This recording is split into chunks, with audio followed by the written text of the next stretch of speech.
नाम है रत्ना। आज हम 9th क्लास का मैथ का सब्जेक्ट करेंगे। ठीक है, एक्सरसाइज है 7.3 और क्वेश्चन नंबर 4 है, तो इसे सॉल्व करते हैं। तो स्टार्ट करें फिर।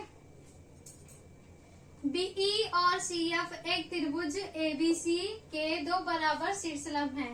सबसे पहले हम इसे क्वेश्चन को ऐसे पढ़ेंगे ताकि हमें समझ में आएगी कहना क्या चाहता है। ठीक है, तो बताया क्या है कि एक त्रिभुज एबीसी है, तो पहले त्रिभुज बना लेते हैं।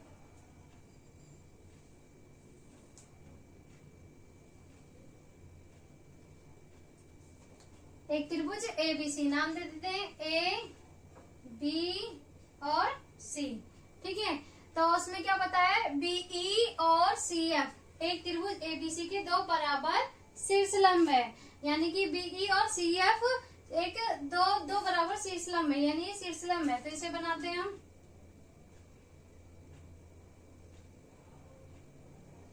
इसका नाम दे देते बीई, ठीक है, और सीएफ बोला राइट, तो सीएफ बना देते हैं।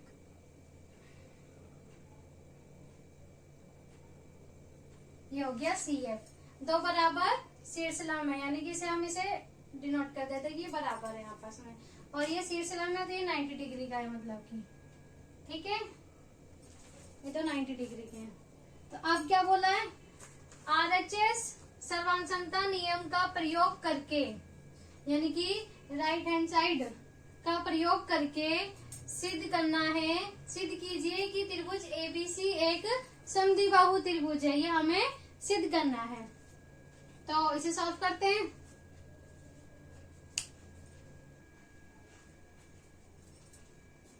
तो अब इसे सॉल्व करें, हल करते हैं। फिर हल में पहले हम लिख लेते हैं कि क्या दिया है। हमें दिया क्या है, बीई बराबर सीएफ है, ये दिया हुआ है, तो ये लिख लेते हैं यहाँ पे। बीई बराबर है सीएफ के, ठीक है। अब हमें कैसे निकालना है इसे, राइट हैंड आरएचएस सर्वांग समता नियम का प्रयोग करना है, यानी कि इसमें। तो इसका मतलब क्या होता है, आरएचएस का आर मतलब क्या होता है, आर मतलब होता है राइट एंगल।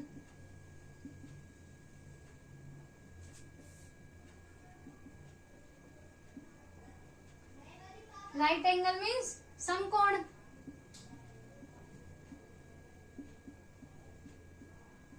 ठीक है, और एच का मतलब क्या होता है, हाइपोटेनियस।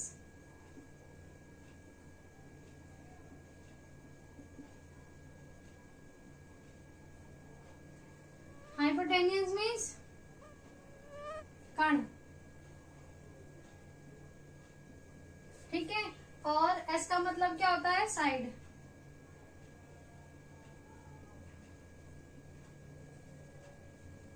साइड मीन्स भुजा।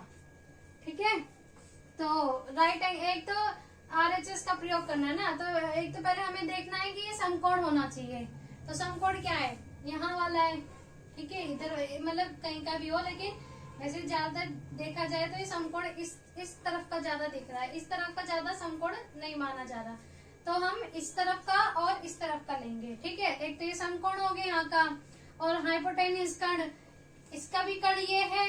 ठीक है, इस वाले एफ बी सी, इस वाले त्रिभुज का कर्ण ये है, और इस वाले त्रिभुज का भी कर्ण ये है, तो एक ये वाला ले लेते हैं। ठीक है, यही वाला हम त्रिभुज इसमें लेंगे, और साइड भुजा भी है हमारे पास जो बराबर दी हुई है, तो इसी इन दो त्रिभुज को हम लेके चलेंगे।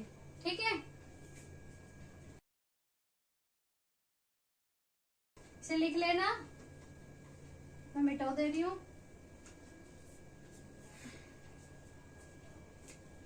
तो अब त्रिभुज ये ले लेते एफ बी सी, त्रिभुज एफ बी सी तथा त्रिभुज ई सी बी, त्रिभुज ई सी में, इस त्रिभुज में अब चलते हैं। ठीक है, तो क्या दे रखा है हमें, इस वाले त्रिभुज में हमें ये वाली भुजा दे रखी है और इस वाले त्रिभुज में ये भुजा दे रखी है, यानी कि ये दोनों आपस में बराबर है। तो ये लिख लेते हैं,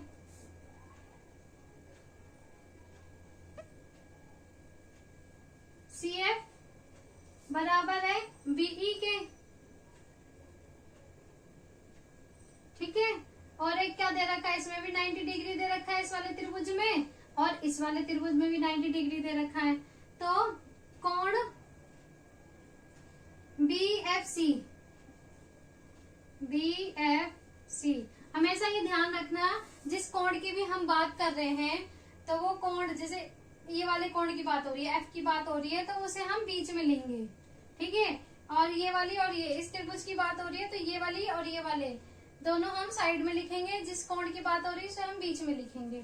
तो ये कोण बराबर कौन सा है, BEC,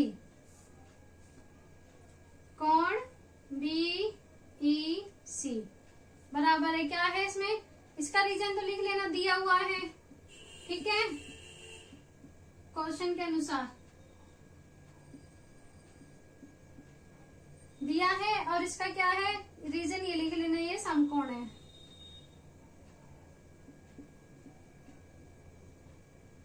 समकोण मीन्स 90 डिग्री। फिर और हम ये देख रहे हैं कि BC इस वाले त्रिभुज में भी है और इस वाले त्रिभुज में भी, यानी कण का काम कर रही है। तो BC इन दोनों में है, BC बराबर है BC, ठीक है। इस वाले त्रिभुज में BC और इस वाले दोनों बराबर है, क्योंकि कॉमन है, या फिर उभयनिष्ठ लिख लेना, ठीक है। मैं लिख दे रही कॉमन।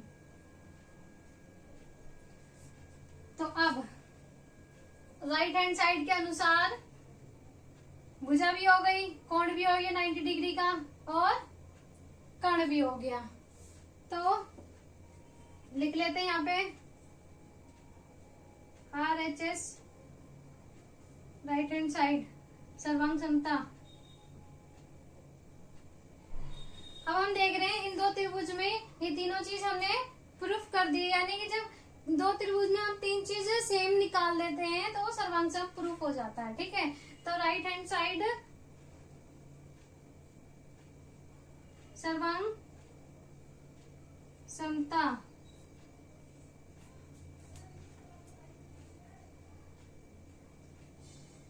का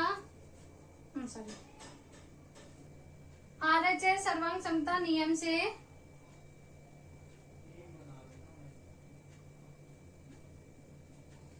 इसके अनुसार हमने इसे सर्वांग सम प्रूफ कर दिया है। तो त्रिभुज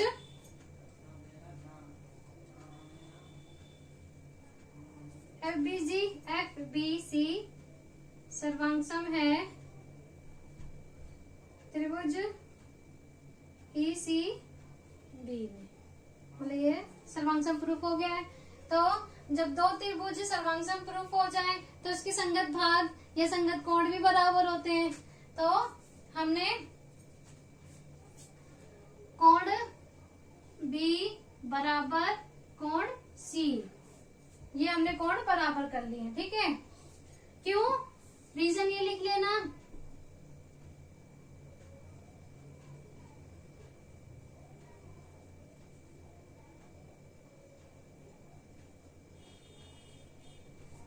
सर्वांग सम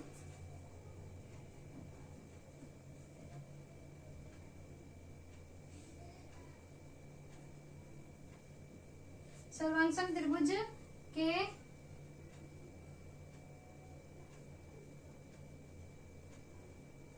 संगत भाग बराबर होते हैं,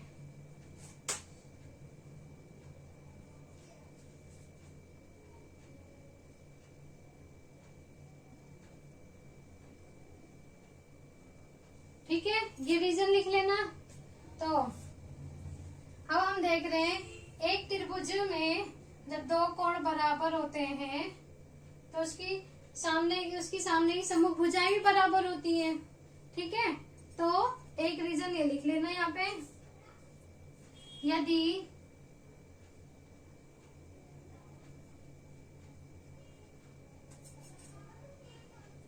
यदि एक त्रिभुज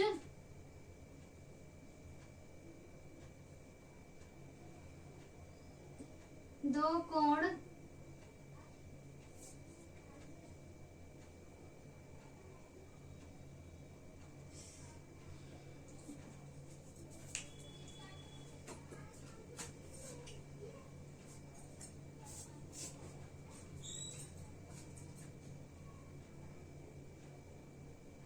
यदि एक त्रिभुज में दो कोण बराबर हैं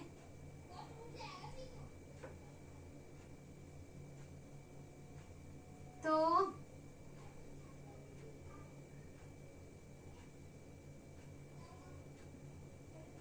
उनके सामने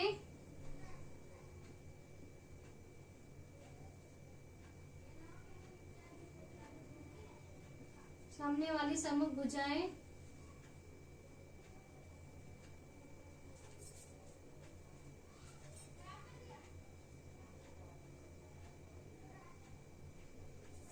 भी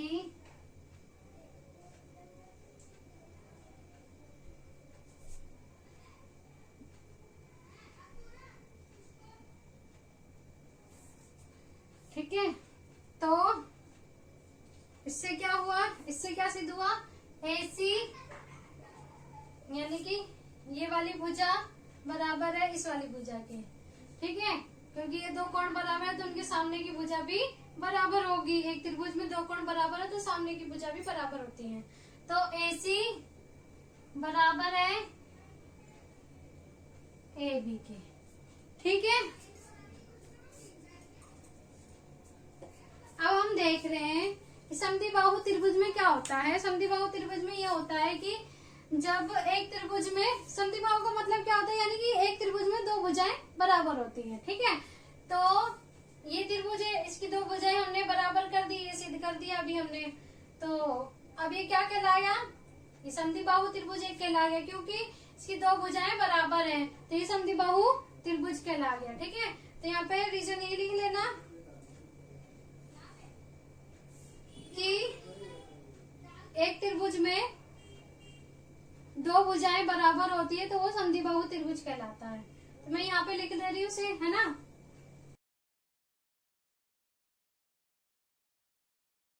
अभी हमने क्या सिद्ध किया, AC बराबर है AB के, और रीजन क्या लिखना, रीजन ये लिख लेना,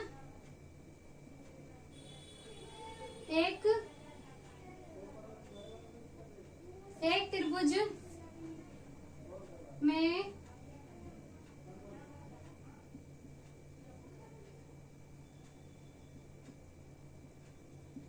दो भुजाएं बराबर हो तो वह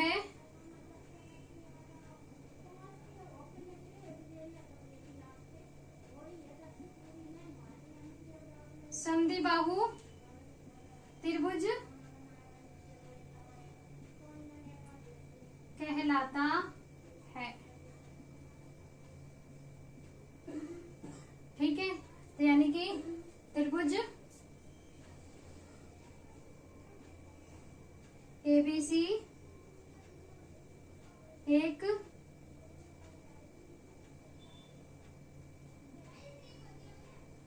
समद्विबाहु त्रिभुज है,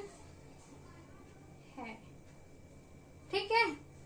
हमें यही तो सिद्ध करना था। सिद्ध क्या करना था कि त्रिभुज ABC एक समद्विबाहु त्रिभुज है। तो अभी हमने ये प्रूफ कर दिया, क्योंकि दो भुजाएं बराबर है तो वह समद्विबाहु त्रिभुज है। दो किसी त्रिभुज में दो भुजाएं बराबर हो तो वह समद्विबाहु त्रिभुज कहलाता है। तो क्वेश्चन नंबर 4 सॉल्व हो गया है। Thank you.